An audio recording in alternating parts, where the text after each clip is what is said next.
Y ahora vamos a pasar a hablar un poco de la Primera Guerra Mundial. Él se anotó como voluntario en la guerra. Es el que se ve como en el centro, ¿no? Que es parado como más grande. Y estuvo, bueno, en un momento clave como la batalla de Somme, que fue, bueno, una de las batallas con más largas y con más muertos, y fue terrible. Duró 10 meses, si no me acuerdo si 10 o 11 meses. Eh, y él, bueno, él estuvo ahí. De hecho, empezó a formarse para ser aviador, cosa que, bueno, finalmente no ocurrió. Em, y hizo más de 200 dibujos y pinturas sobre la guerra estando en el frente, ¿no? Después hizo muchísimas más después, ¿no? De la guerra. Y puse algunos fragmentos porque me parece interesante, ¿no? Como ver, esto es de una entrevista que se le hizo muchos años después, pero después también puse algunos fragmentos de cartas que él escribía estando en la guerra. Esta dice: tenía que vivir también que alguien al lado mío de repente cayera y desapareciera. Tenía que vivir todo eso exactamente. Eso quería. Además, yo no soy para nada un pacifista. Quizás solo fui un hombre curioso. Tenía que ver todo por mí mismo. ¿No? Y acá está esto de nunca fue, de que yo no fui un pacifista.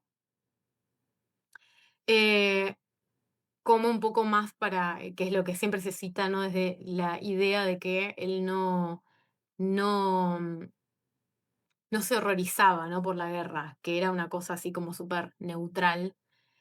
Incluso, no, incluso podría hasta considerarla algo positivo, ¿no? Em, Acá, bueno, muchísimos autorretratos de él como soldado, representado como soldado.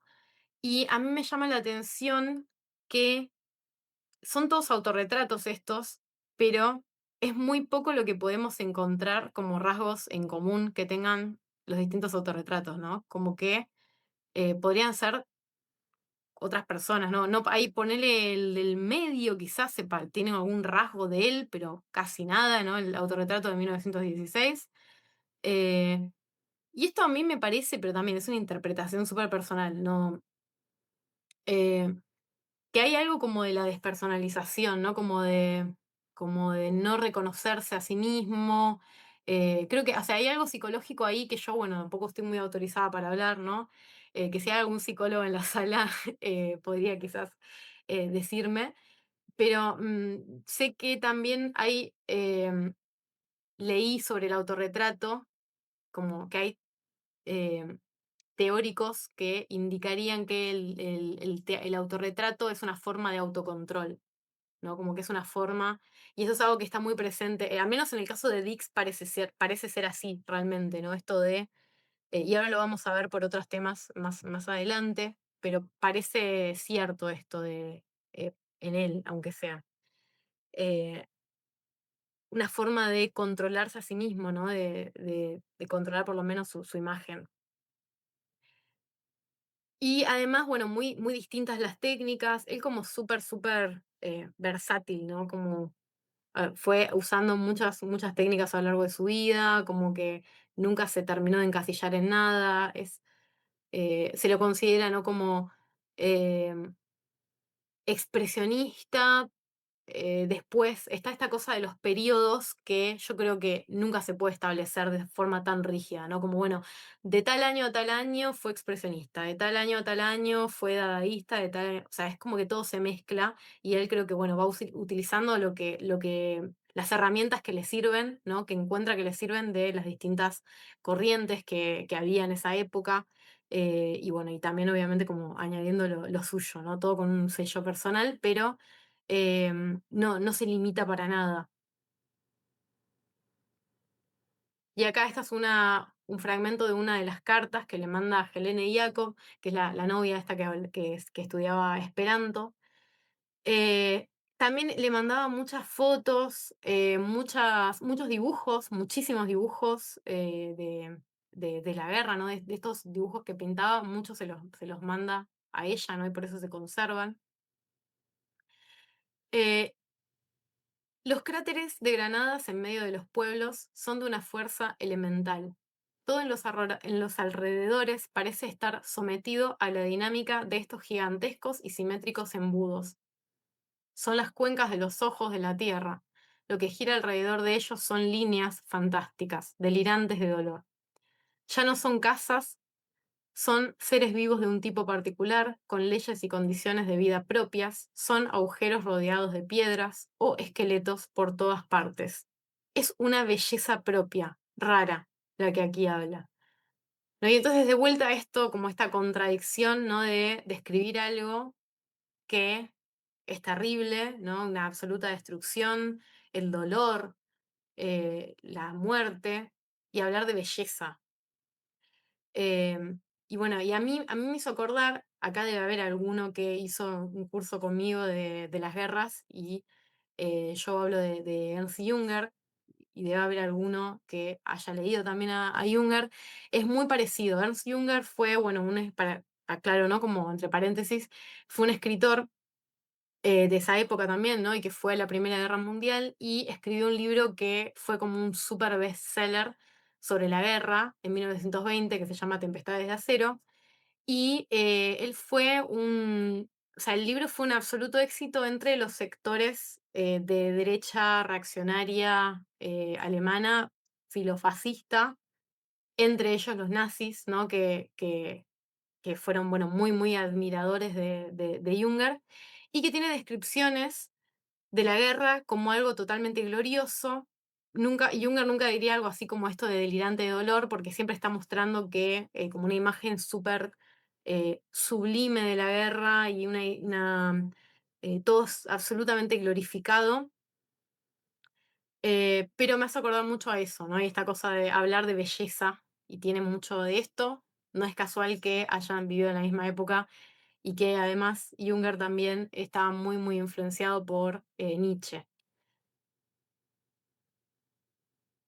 Y otra cosa, perdón, además de esto de belleza, hay una cosa de integrar la naturaleza y las personas, ¿no? Como hay una armonía, las personas están en armonía con la naturaleza, que eso es algo que también está en Junger, y yo lo veo acá, ¿no? Como, y lo vamos a ver en, bueno, no acá, creo que uno más, ahora vuelvo.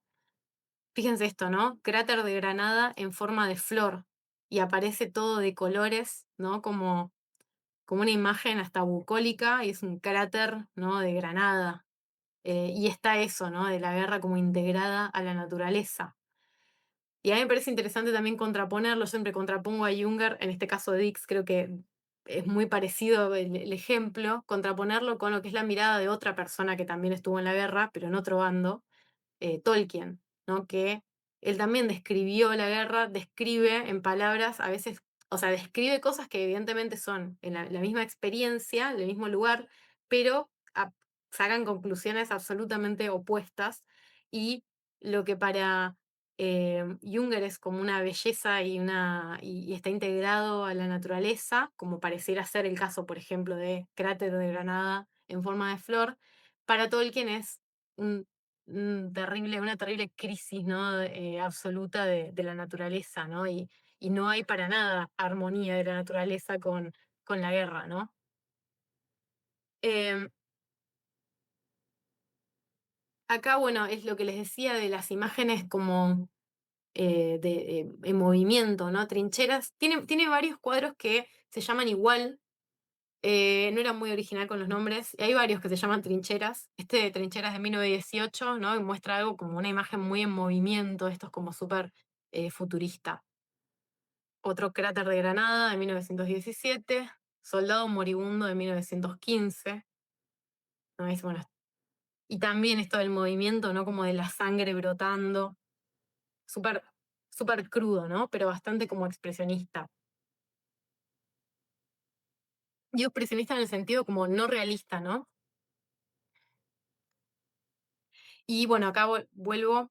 También hay por momentos como una búsqueda de reducir como la imagen a como lo más básico, ¿no? Como tratar de simplificar, de tomar lo esencial, Y este, por ejemplo, Impacto de Granada de noche, se ve eso, ¿no? Como con la mínima cantidad, ¿no? Como de trazos, representar algo. Y este es muy famoso, Trincheras de 1917. Pero es interesante también eso, ¿no? Es como que muestra distintos puntos de vista, como distintos.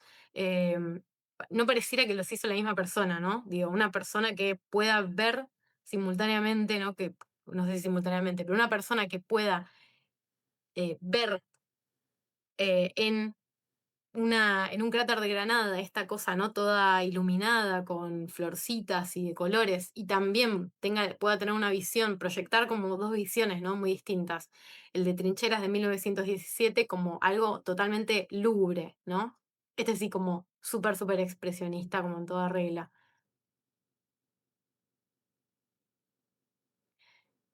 Y después de la guerra, inmediatamente después, lo que sería, bueno, 1919, es un año en el que él no pinta nada sobre la guerra, ¿no? Y después, que después va a retomar.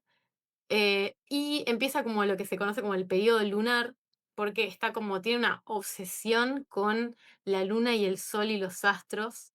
Eh, es, la verdad que es bastante curioso porque no tiene mucho que ver con nada anterior ni posterior. Y hay mucho de mujer embarazada, ¿no? Esto, por ejemplo, tiene muchos también cuadros como de mujeres embarazadas. Siempre como que establece como una, no sé si es algo de él o quizás sale de otro lado, pero siempre representa como la luna es la representación de la mujer y el sol, un sol, ¿no? O sea, esta cosa, esa simbología aparece bastante, ¿no? El hombre como un sol y la luna como lo femenino, digamos. Eh, y acá, bueno, fíjense, ¿no? Anhelo, autorretrato, que aparecen como las distintas dimensiones de él mismo, ¿no? Que es una sola persona, pero aparece también, ¿no? El sol y aparece la luna, ¿no? Como representando estos dos polos como eh, que convergen en una personalidad. La mujer lunar. Y hay un montón, hay realmente como, no hay tanto, lo estuve viendo, ¿no? Como que yo tengo un par de libros de Dix, así como muchas imágenes, y de hecho, cuando vean imágenes que puse que por ahí no tienen una muy buena definición, en la mayoría de los casos es porque las escaneé, porque no se encuentran, hay un montón, montón, montón. Diría que la mitad de las imágenes que yo busqué para poner no están en internet. Em, Hay muchísimas de este tipo de obras de esta época, todas así con estas simbologías y muy también de las formas geométricas, ¿no? También para mencionar otro, a mí me recordó, hay otro pintor que, bueno, Paul Klee, ¿no? Como que es contemporáneo y también hay todo, hay mucho de la luna en la simbología, aparece mucho esto de los astros y la luna. eh, Tiene que ver también con toda em, con la cuestión como más espiritual del expresionismo, ¿no? El expresionismo es un movimiento como muy espiritual. Espiritual entendido de distintas maneras, porque es muy, muy amplio lo que es el expresionismo, pero siempre está esta cosa, ¿no? Como idealista, como bueno, espiritual. Em, y aparece mucho en ese contexto esto de lo cósmico. Después, para avanzar un poco en el tiempo, 1920 tenemos la primera exposición internacional Dada. Ahora voy a hablar un poco más de eso. Y también se adhiere a lo que es, bueno, la secesión de Dresde. Secesión es porque, bueno, son movimientos, o sea, son movimientos de artistas que, como no alineados a el arte tradicional, ¿no? Esa sería como la idea. Hay distintos secesión, hay distintos grupos de secesión, bueno, el más famoso, ¿no? De Viena. em, y engloba, no solamente, pero hay muchos, sobre todo como muy, muy protagonizado por el expresionismo, pero no solamente. Em, Después en 1922 se muda a Düsseldorf, ahí se une al grupo de artistas, eso es algo muy común también de la época, ¿no? De llamar cosas como el joven, la joven, esta cosa de destacar la ruptura, ¿no? Y esta cosa de la rebeldía frente a la generación anterior, como una cosa de brecha generacional muy, muy fuerte. eh, y es como el periodo donde él pinta muchísimas acuarelas, después como que lo abandona, pero en esta época pinta muchas acuarelas. Perdón, esperen que ahí está, se me había ido la pantalla completa. Ahí va. Em, que son estos años, ¿no? Que va a estar en Düsseldorf hasta 1925. ¿No? En 1923 se casa con Marta Koch, que es bastante, bueno, en paréntesis, así como chisme, que a mí me pareció interesante. Eh, él era, él era muy amigo y de hecho, no me acuerdo el nombre de pila de Koch, el marido de Marta, que es el que le da el apellido, no se llamaba ella, no me acuerdo cómo era el apellido de soltera, pero no era Koch.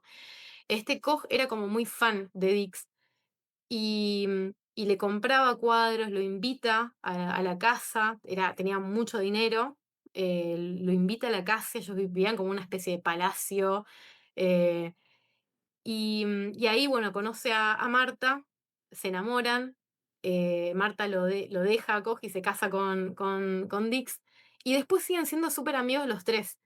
Y tiene una relación como, que de hecho, bueno, después no voy a spoiler, después más adelante se va a probar realmente como esa amistad, pero siguen como teniendo una amistad como no pasó nada.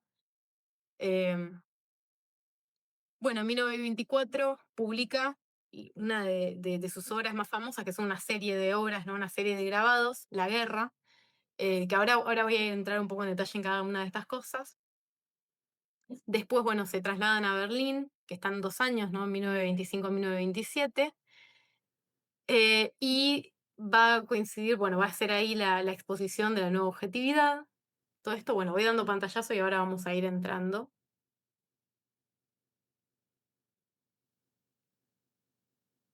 Puse acá también, importante como sus silografías, ¿no? Hay como muchísimas silografías, em, ¿no? Que son, bueno, grabados.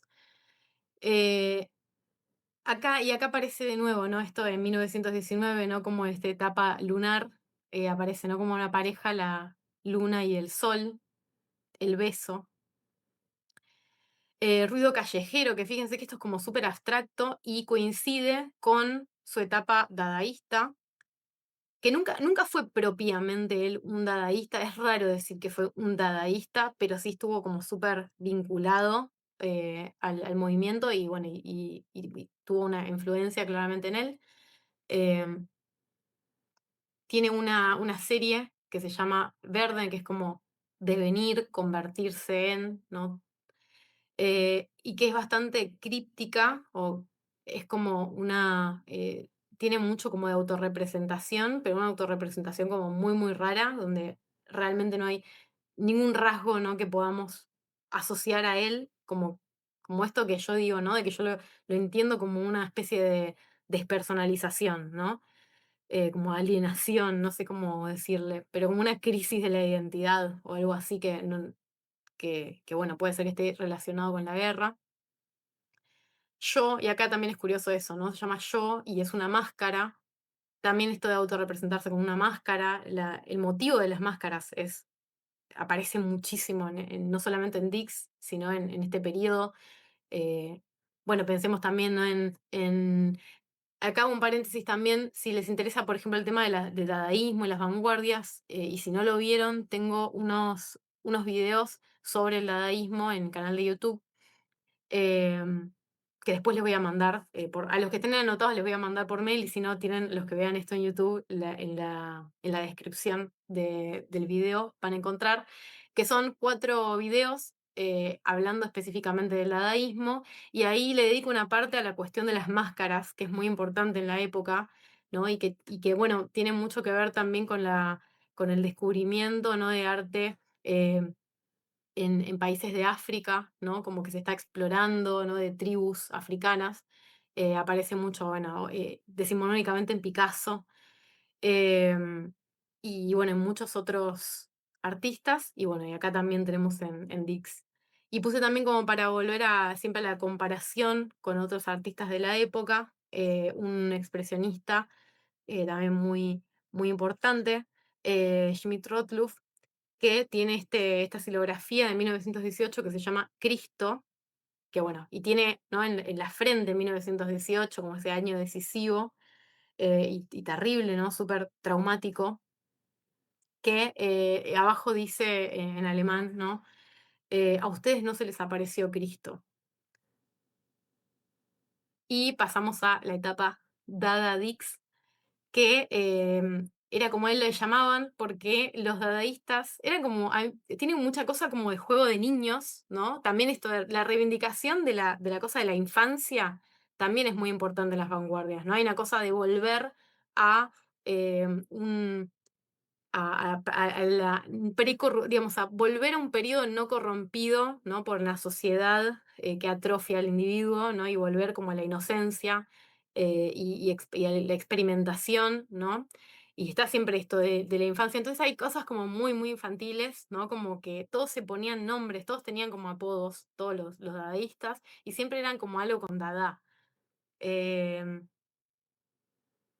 Estoy pensando cómo era, siempre me olvido de estas cosas. Me acuerdo que está el Dadasov, como de, ¿cómo es? Hay como de filósofo, ¿no? Hay como hay un montón de juegos. Y bueno, y Dix era Dada Dix, que queda súper bien. Y esta es una imagen creo que la puse acá también, sí, de esta primera exposición internacional del Dada, que el Dada viene de Suiza, ¿no? Viene de Zurich, como es un movimiento de artistas de todas partes de Europa, o de, bueno, no todas, pero de muchas partes de Europa, mucho de Europa del Este, ¿no? Europa del Este y Europa Central, fundamentalmente, también, bueno, em, también hay Escandinavia, etcétera. Y es esto de la inmigración, ¿no? Todos están el exilio más bien, ¿no? Todos están exiliados, están buscando un lugar fuera de la guerra, ¿no? Nace en 1916, justamente, ¿no? Entonces es esto, ¿no? Un grupo de artistas inadaptados que están en contra de la guerra y que se van como ahí a jugar y a experimentar.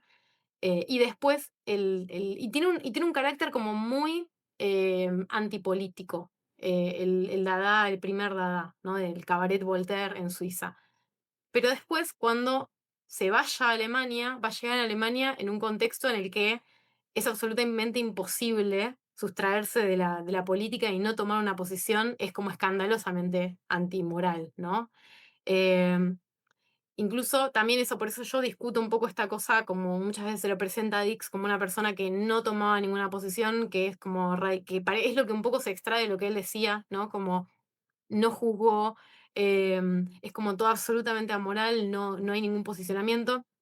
Pero cuando vamos a ver las cosas que X firmaba, los lugares a donde él iba, los círculos que frecuentaba, bueno, mencioné, ¿no? El grupo de noviembre, por ejemplo, iba a manifestaciones, Dix, ¿no? Hay una cosa, eh, salía a manifestarse cuando había un intento de golpe de Estado, que era algo que se llevaba mucho en esa época, intento de golpe de Estado. Y no era una persona que fuera, no era partidario, ¿no? No era comunista, anarquista, digamos, no tenía, pero claramente tenía una posición y una posición, eh,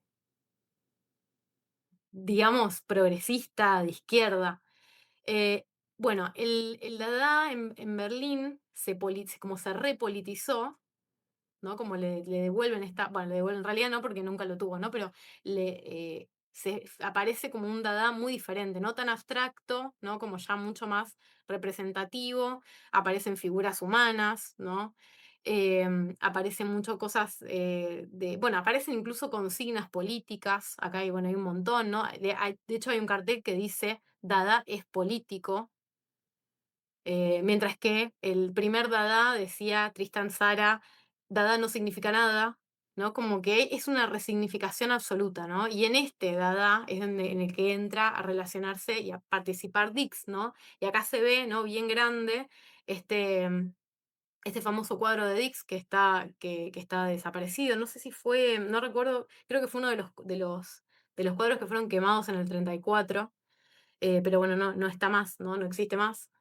Este de acá, ¿no? Que marco con el cursor, es uno de los cuadros más famosos de Dix, ¿no? Es como el periodo dadaísta. Puse al lado una obra de George Grosz, que ya les mencioné, que era amigo y muy... Y también se los compara mucho dentro de lo que es sobre todo bueno, el dadaísmo, después la nueva objetividad, se lo vincula mucho a Dix con George Grosz.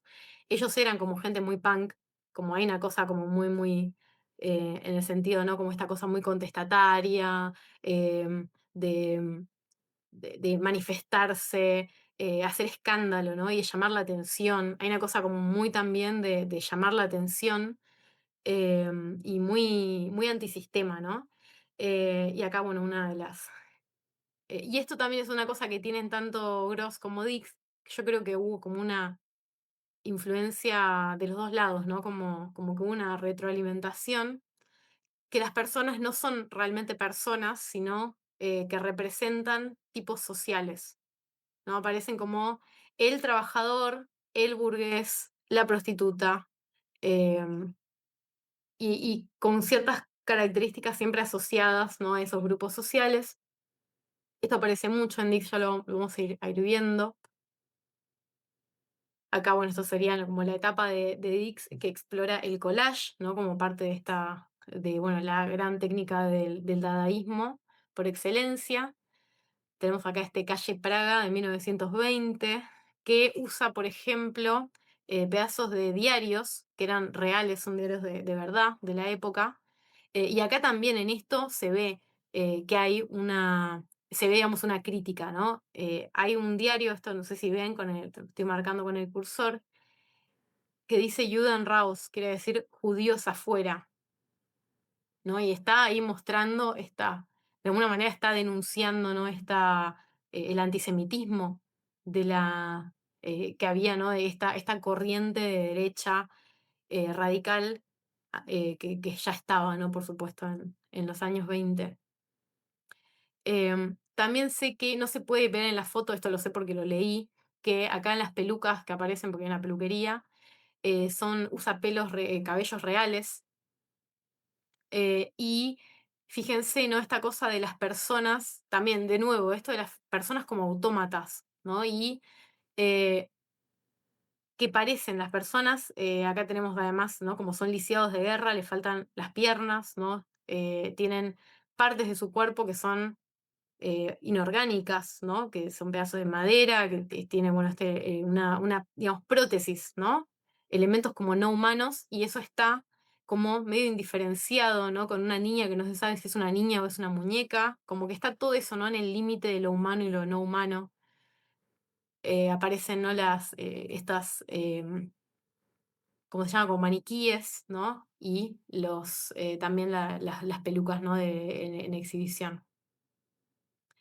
Ese de Calle Pra, y bueno, y es uno de los temas de Dix, ¿no? Los mutilados de guerra, em, digamos, los veteranos, ¿no? Aparecen muchísimo.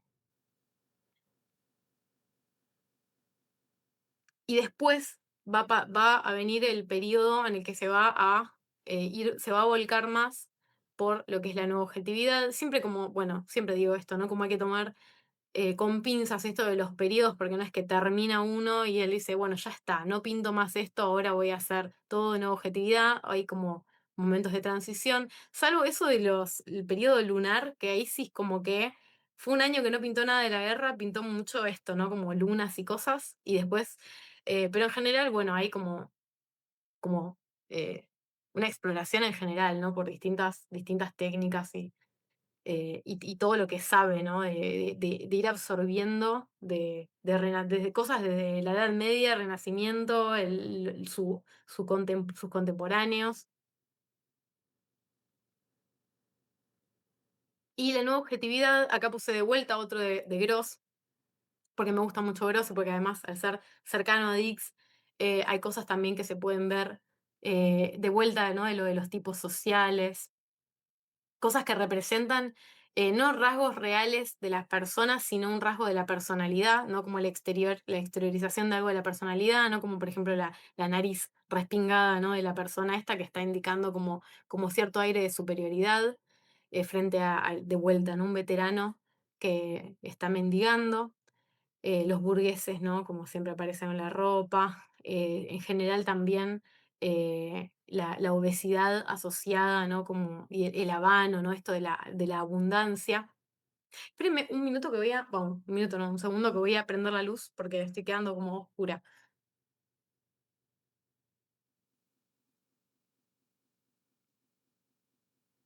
Ahí va. Em, y es un movimiento que pertenece a lo que, bueno, a veces se llama la época de plata de las vanguardias o como la decadencia de las vanguardias, porque las vanguardias representan como una ruptura de la representación de la realidad. Y lo que pasa con estas vanguardias de decadencia, entre comillas, lo que está en decadencia es esa, como ese alejamiento de la realidad, ¿no? Hay una vuelta a representar realista, por eso es como decadencia en ese sentido.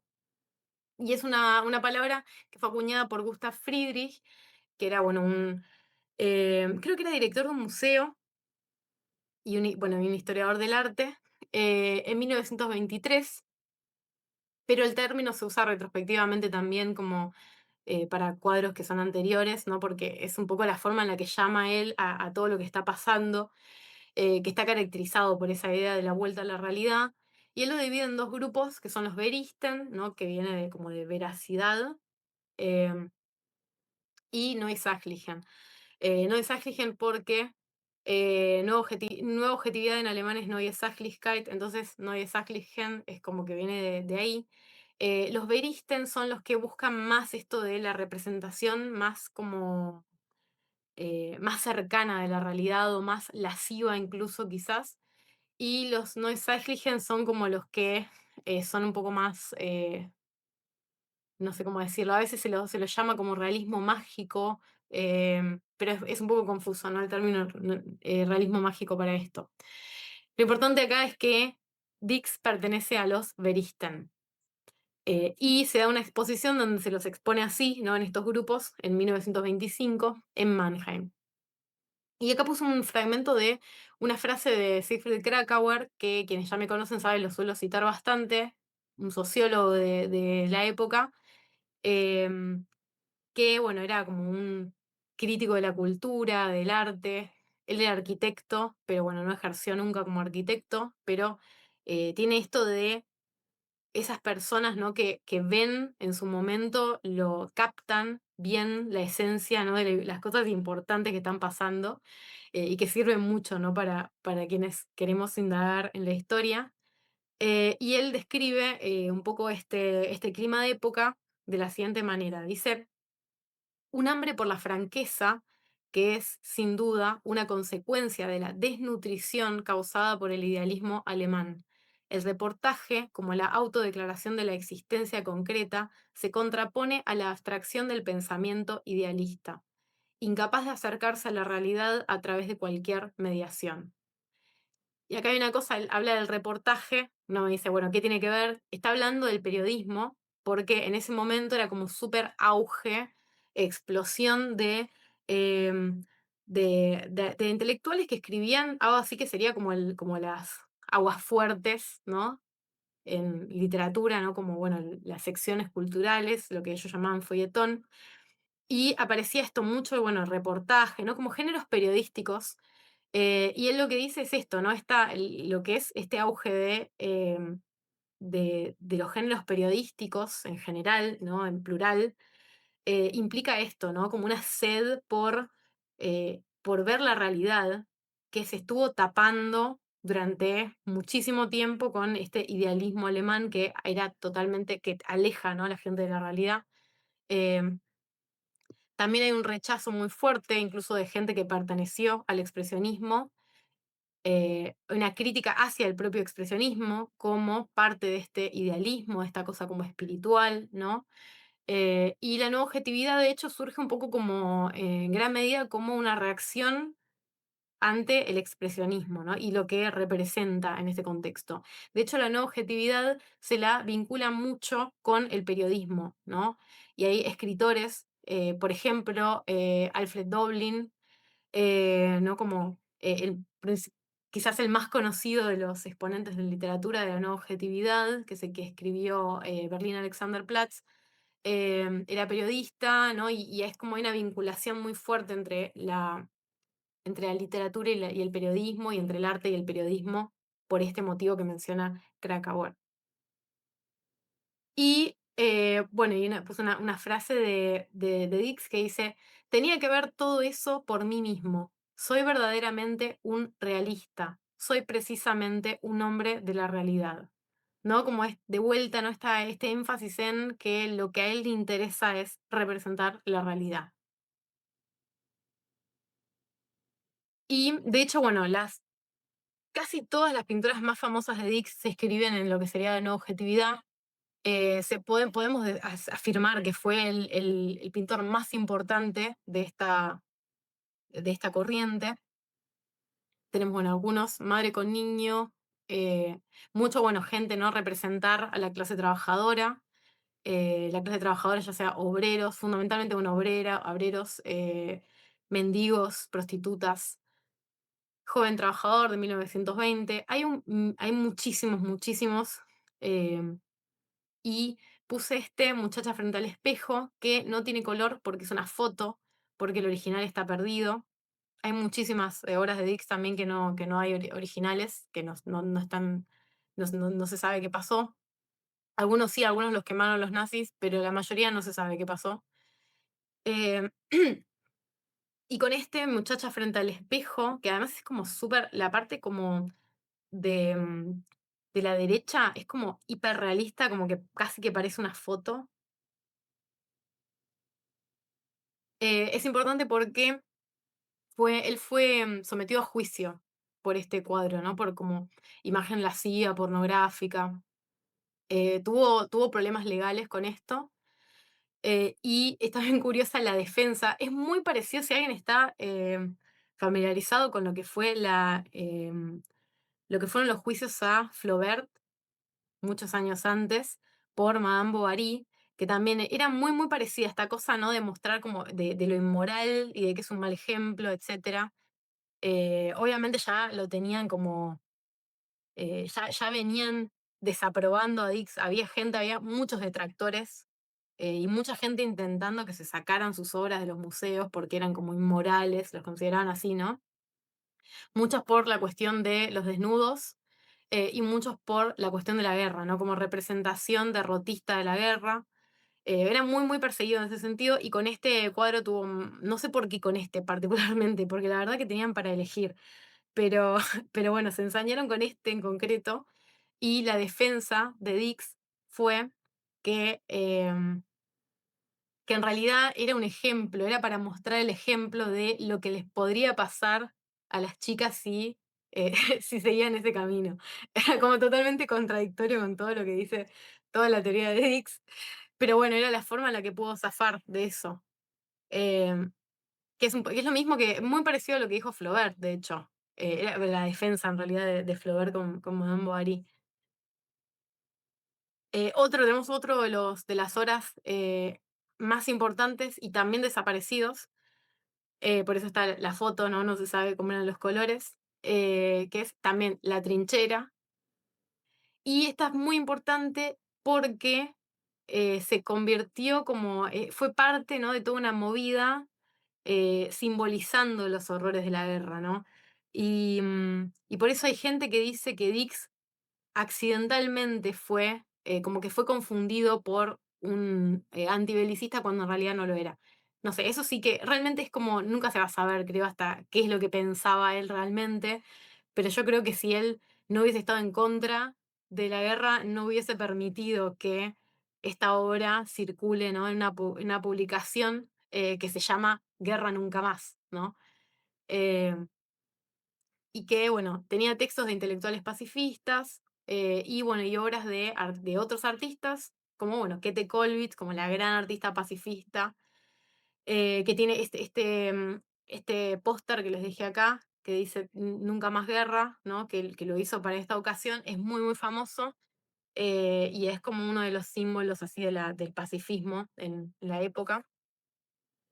Y bueno, y George Grosz también.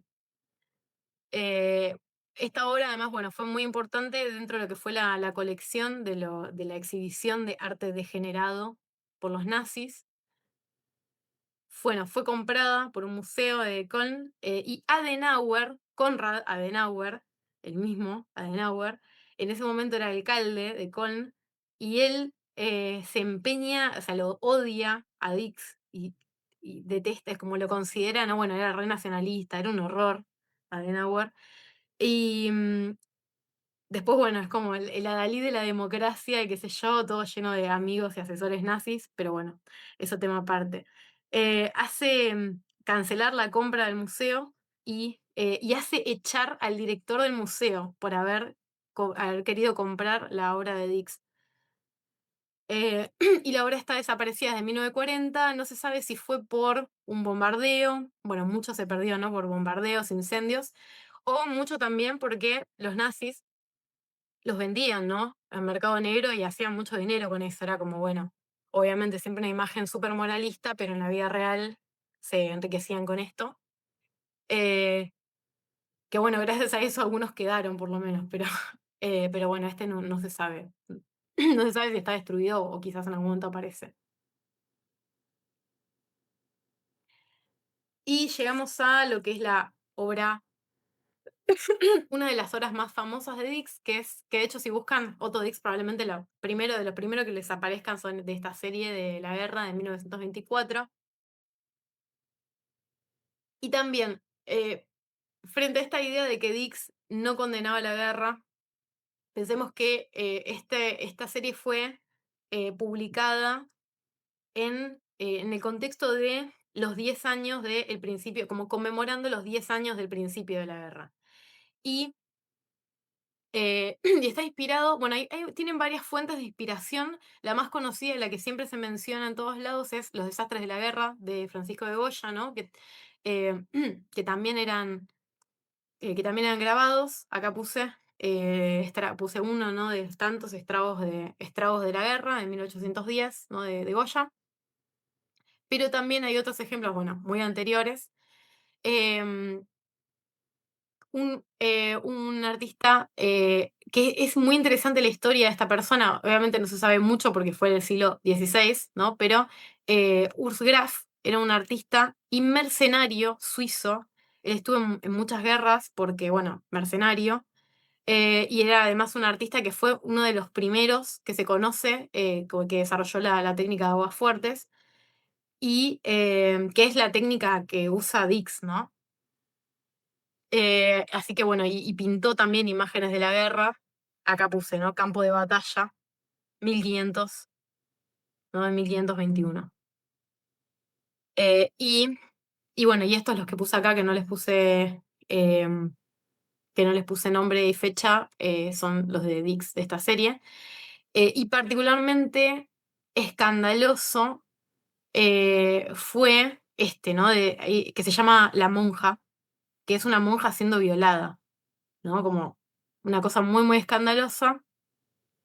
Y él en una carta eh, dice esto, que es lo que significa, ¿no? Es un golpe en la cara para todo aquel que tenga en la cabeza una representación burguesa de los soldados del frente. Eh, a mí me parece muy interesante como esa tensión, porque por un lado recuerda mucho como su narrativa, ¿no? Cuando él escribe o habla de la guerra, a posturas que glorifican la guerra, y después estas cosas, ¿no? Como que, que claramente no, ¿no? Porque muestra una imagen muy, muy, muy terrible, ¿no? Y eso, y muy desacralizada, ¿no? Frente a esas lecturas, ¿no? De leer los héroes de la guerra, los héroes, ¿no? Y él los pone como violadores, ¿no? Habiendo sido él un soldado. Bueno, son 50, no sé si están todas en internet, pero yo tengo un documento que están todos, así que si alguien quiere y no encuentra, se los puedo pasar.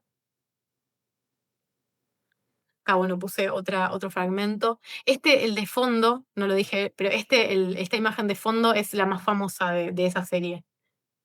Dice, creo que nadie ha visto tan claramente la realidad de esta guerra como yo. Las privaciones, las heridas, el sufrimiento. Yo elegí la verdadera crónica de guerra. Quería mostrar la tierra devastada, los cadáveres, las heridas.